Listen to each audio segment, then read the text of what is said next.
সম্পদ আছে কোটি টাকার, অথচ দেন না আয়কর। কারণ সারা বছরের আয় দেখিয়েছেন ৩.৫ লাখ টাকার নিচে, যা করমুক্ত। এমন বেশ কয়েকজন প্রার্থী লড়ছেন নির্বাচনের মাঠে, যারা ব্যয় মেটাতে চান অনুদান কিংবা ধারকর্য করে। বিশেষজ্ঞরা মনে করছেন, এই ধরনের প্রার্থীরা মাঠে থাকলে প্রশ্ন উঠতে পারে স্বচ্ছতা নিয়ে। মইনুল হাসানের রিপোর্ট।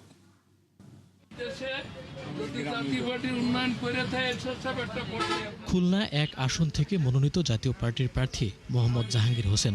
সম্পদে তিনি কোটিপতি। নির্বাচনী হলফনামায় মোট সম্পদের পরিমাণ উল্লেখ করেছেন ১,৬,০০,০০০ টাকা।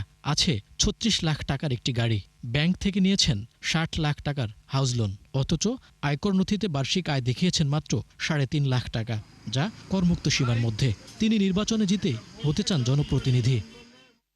চাঁদপুর ৪ আসনের জাতীয় পার্টির আরেক প্রার্থী মাহমুদ আলমের আয়ও করমুক্ত বা ৩.৫ লাখ টাকার মধ্যে। আয়কর নথিতে মোট সম্পদ দেখিয়েছেন ২০,৩০,০০০ টাকা, আর বার্ষিক আয় মাত্র ৩,৩৫,০০০। কর দেওয়ার সক্ষমতা অর্জন না করলেও নির্বাচনে ৫ লাখ টাকা ব্যয় করতে চান এই প্রার্থী। খরচ করার জন্য যে আপনার ফান্ড এখন হাতে থাকতেই হবে, নট নেসেসারি। এটা বিভিন্নভাবে সোর্সিংটা হতে পারে। আমাদেরকে দেখতে হবে যে আসলে একজন প্রার্থী যতটুকু খরচ করছেন, যতটুকু ডিক্লারেশন দিচ্ছেন অতটুকু আসলে খরচ করছেন না তার থেকে বেশি করছেন। করযোগ্য নয় এমন এনসিপির এক প্রার্থী লড়তে চান এবারের সংসদ নির্বাচনে।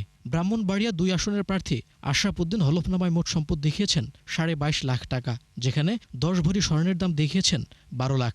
বার্ষিক আয় মোটে ৩.৫ লাখ টাকা, যেখানে সংসার চালাতেই খরচ হয় প্রায় পুরোটাই। করযোগ্য না হয়েও নির্বাচনের খায়েশ এই প্রার্থীর।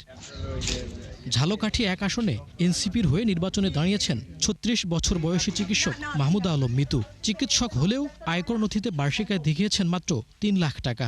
নথিতে ২৮,৪০,০০০ টাকার সম্পদ উল্লেখ থাকলেও হলফনামায় যার নগদ অর্থ ও স্বর্ণ বাবদ মোট সম্পদ উল্লেখ করেছেন ৭৫ লাখ। হলফনামার সাথে আয়করে উল্লেখিত সম্পদের মিল নেই তার স্বামীরও।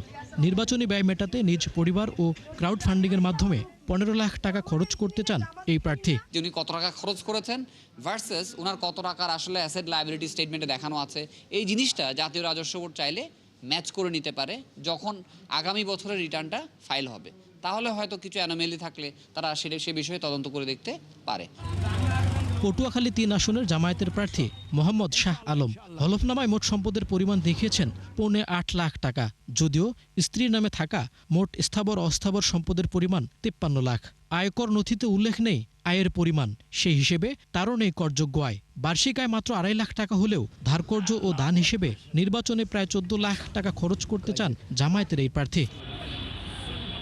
মইনুল হাসান, ৭১, ঢাকা।